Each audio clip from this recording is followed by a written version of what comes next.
Hi Mark, I'm Doris Wang Yaxing. My student number is S044101. I'm the sophomore. This week's TED Talk is Leana 1, What Your Doctor Won't Disclose. They told me that I'm a traitor to my own profession, that I should be fired, have my medical license taken away, that I should go back to my own country. My email got hacked. In a discussion forum for other doctors, someone took credit for Twitter bombing my account. Now, I didn't know if this was a good or bad thing, but then came the response. Too bad it wasn't a real bomb. I never thought that I would do something that would provoke this level of anger among other doctors. Becoming a doctor was my dream. I grew up in China, and my earliest memories are of being rushed to the hospital because I had such bad asthma that I was there nearly every week. I had this one doctor, Dr. Sen, who always took care of me. She was about the same age as my mother. She had this wild, curly hair, and she always wore these bright yellow flowery dresses. She was one of those doctors who, if you fell and you broke your arm, you should ask you while you weren't laughing because it's your humerus. Get it? See, you're gone. But she's always make you feel better after having seen her. Well, we all have that childhood hero that we want to grow up to be just like, right? Well, I want to be just like Dr. Sam. When I was 8, my parents and I moved to the US, and I became the typical immigrant narrative. My parents cleaned hotel rooms and washed dishes and pumped gas so that I could pursue my dream. Well, eventually, I learned enough English, and my parents were so happy the day that I got into medical school and took my oath of healing and service. But then one day, everything changed. My mother called me to tell me that she wasn't feeling well. She had a cold that wouldn't go away. She was short of breath and tired. Well, I knew that my mother was someone who never complained about anything. For her to tell me that something was the matter, I knew something had to be really wrong. And it was. We found out that she had stage 4 breast cancer, cancer that by then had spread to her lungs, her bones, and her brain. My mother was brave, though, and she had hope. She went through surgery and radiation and was on her 3rd round of chemotherapy when she lost her address book. She tried to look up her oncologist's phone number on the internet and she found it, but she found something else too. On several websites, he was listed as a highly paid speaker to a drug company, and in fact often spoke on behalf of the same chemo regimen that he had prescribed her. She called me in a panic, and I didn't know what to believe. Maybe this was the right chemo regimen for her, but maybe it wasn't. It made her scared and it made her doubt. When it comes to medicine, having a trust is a must, and when that trust is gone, then all that's left is fear. That's another side to this fear. As a medical student, I was taking care of this 90-year-old who was biking back to his dorm when he got struck and hit, run over by an SUV. He had 7 broken ribs, shattered hip bones, and he was bleeding inside his belly and inside his brain. Now, imagine being his parents who flew in from Seattle, 2,000 miles away, to find their son in a coma. I mean, you want to find out what's going on with him, right? They asked to attend our bedside rounds where we discussed his condition and his plan, which I thought was a reasonable request, and also would give us a chance to show them how much we were trying and how much we cared. The head doctor, though, said no. He gave all kinds of reasons. Maybe they'll get in the nurse way, maybe they'll stop students from asking questions. He even said, what if they see mistake and sue us? What I saw behind every excuse was deep fear. And what I learned was that to become a doctor, we have to put on our white coats, put up a wall, and hide behind it. There's a hidden epidemic in medicine. Of course, patients are scared when they come to the doctor. Imagine you wake up with this terrible bellyache. You go to the hospital, you're lying in this strange place. You're on this hospital gurney, you're wearing this flimsy gown. Strangers are coming to poke and prod at you. You don't know what's going to happen. You don't even know if you're going to get the blanket you asked for 30 minutes ago. But it's not just patients who are scared. Doctors are scared too. We're scared of patients finding out who we are and what medicine is all about. And so what we do? We put on our white coats and we hide behind it. Of course, the more we hide, the more people want to know what it is what we are hiding. The more fear then spirals into mistrust and poor medical care. We don't just have a fear of sickness, we have a sickness of fear. Can we bridge this disconnect between what patients need and what doctors do? Can we overcome the sickness of fear? Let me ask you differently. If hiding isn't the answer, what if we did the opposite? What if doctors were to become totally transparent with their patients? Last fall, I conducted a research study to find out what it is that people want to know about their health care. I didn't just want to study patients in a hospital, but everyday people. So my two medical students, Sahabi, Tucker, and Laura Jones, literally took their research to the streets. They went to banks, coffee shops, senior centers, Chinese restaurants, and train stations. What did they find? Well, when we asked people, what do you want to know about your health care? People respond with what they want to know about their doctors, because people understand health care to be individual interaction between them and their doctors. When we ask, what do you want to know about your doctors? People gave three different answers. Some want to know that their doctor is competent and decisions based on evidence and science, not on who passed them. Surprisingly,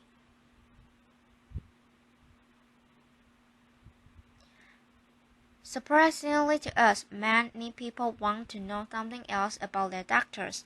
Jonathan, a 28-year-old law student, says he wants to find someone who is compatible with LGBTQ patients and specializes in LGBT health. Serena, a 32-year-old accountant, says that it's important to her for her doctor to share her values when it comes to reproductive choice and women's rights. Frank, a 59-year-old hardware store owner, doesn't even like going to the doctor and wants to find someone who believes in prevention first, but who is comfortable with alternative treatments. One after another, our respondents told us that the doctor-patient relationship is a deeply intimate one, that to show their doctors their bodies and tell them their deepest secrets, they want to first understand their doctor's values. Just because doctors have to see every patient doesn't mean that patients have to see every doctor. People want to know about their doctors first so that they can make an informed choice. As a result of this, I formed a campaign, Who's My Doctor?, that's called for total transparency in medicine. Participating doctors voluntarily disclose on a public website not just information about where we went to medical school and what specialty we're in, but also our conflicts of interest. We go beyond the government in the sunshine, act about drug company affiliations, and we talk about how we're paid. Incentives matter. If you go to your doctor because of back pain, you might want to know he's getting paid $5,000 to perform spine surgery versus $25 to refer you to see a physical therapist, or if he's getting paid the same thing no matter what he recommends. Then we go one step further. We add our values when it comes to women's health, LGBT health, alternative medicine, preventive health, and end-of-life decisions. We pledge to our patients that we are here to serve you, so you have a right to know who we are. We believe that transparency can be the cure for fear. I thought some doctors would sign on and others wouldn't. but I had no idea of the huge backlash that would ensue. Within 1 week of starting Who's My Doctor, Mass Gap's public forum and several online doctors community had thousands of posts about this topic. Here are a few. From a gastroenterologist in Poland, I devote 20 years of my life to being a slave. I have loans and mortgages. I depend on loans from drug companies to sell patients. Well, times may be hard for everyone, but try telling your patient making $35,000 a year to save a family of 4 that you need the free lunch. From an orthopedic surgeon in Charlotte, I find it an invasion of my privacy to disclose where my income comes from. My patients don't disclose their incomes to me, but your patient's source of income don't affect your health. From a psychiatrist in New York City, pretty soon we will have to disclose whether we prefer cats to dogs, what model of car we drive, and what toilet paper we use. Well, how you feel about Toyotas or Continental won't affect your patient's health, but your view on a woman's right to choose and preventive medicine and end-of-life decisions just mine. And my favorite from a Kansas City cardiologist. More government-mandated stuff. Dr. Van needs to move back to her own country. Well, 2 pieces of good news. First of all, this is meant to be voluntary and not mandatory. And second of all, I'm American and I'm already here. Laughter, applause. Within a month, my employers were getting calls asking for me to be fired. I received mail and my undisclosed home address with threats to contact the medical board to sanction me. My friend and my family urged me to quit this campaign. After the bomb threat, I was done. But then I hear from patients. Over social media, a tweet thread, which I learned what they was by then, generated 4.3 million impressions, and thousands of people wrote to encourage me to continue. They wrote with things like, if doctors are going doing something they're ashamed of, they shouldn't be doing it. Elected officials have to disclose campaign contributions. Lawyers have to disclose conflicts of interest. Why shouldn't doctors? And finally, many people wrote and said, let us patients decide what's important when we're choosing a doctor. In our initial trial, over 300 doctors have taken the total transparency pledge. What a crazy new idea, right? But actually, this is not that new of a concept at all. Remember Dr. Sam, my doctor in China, with the goofy jockeys and the wild hair? Well, she was my doctor, but she was also our neighbor who lived in the building across the street. I went to the same school as her daughter. My parents and I trust her because we knew who she was and what she stood for. And she had no need to hide from us. Just 1 generation ago, this was the norm in the US as well.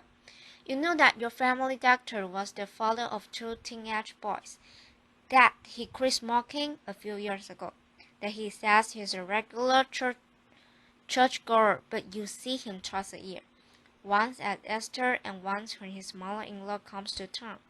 You knew what he was about, and he had no need to hide from you. But the sickness of fear has taken over, and patients suffer the consequence. I know this firsthand. My mother fought her son cancer for 8 years. She was a planner, and she thought a lot about how she wanted to live and how she wanted to die. Not only did she sign advance directives, she wrote a 12-page document about how she had suffered enough, how it was time for her to go. One day, when I was a resident physician, I got a call to say that she was in the intensive care unit. By the time I got there, she was about to be intubated and put on a breathing machine. But this is not what she wants, I said, and we have documents. The ICU doctor looked at me in the eyes, pointed at my then 60-year-old sister, and said, do you remember when you were that age? How would you have liked to grow up without your mother? Her oncologist was there too, and said, this is your mother. Can you really face yourself for the rest of your life if you don't do everything for her? I know my mother so well. I understand what her directives mean so well. But I was a physician. It was the single hardest decision I ever made. To let her die in peace. And I cry, and I carry those words of those doctors with me every single day. We can bridge the disconnect between what doctors do and what patients need. We can get there because we've been there before, and we know that transparency gets us to that trust. Research has shown us that openness also helps doctors that having open medical records. Being willing to talk about medical errors will increase patient trust, improve health outcomes, and reduce malpractice. That openness, that trust is only going to be more important as we move from the infectious to the behavioral model of disease. Bacteria may not care so much about trust and intimacy, but for people to tackle the hard lifestyle choice to address issues like smoking cessation, blood pressure management, and diabetes control, well, they require us to establish trust. Here's what other transparent doctors have said. Brandon Combs, an internist in Denver. This has brought me closer to my passion, the type of relationship I've developed. That's why I entered medicine. Aaron Stapper, an internist in Denver. I tell my patients that I'm totally open with them. I don't hide anything from them. This is me. Now tell me about you. We're in this together. May. Noyan, a family physician in Houston. My colleagues are astounded by what I'm doing. They ask me how I could be so brave. I say I'm not being brave, it's my job. I leave you today with a final thought.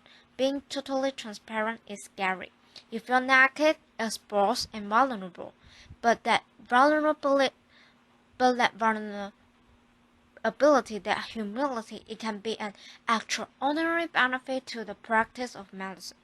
When doctors are willing to step off our pedestal, take off our white coats, and show our patients who we are and what medicine is all about, that's when we begin to overcome the sickness of fear.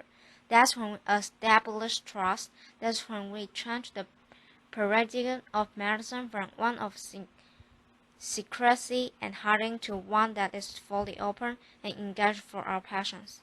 Thank you. Applause.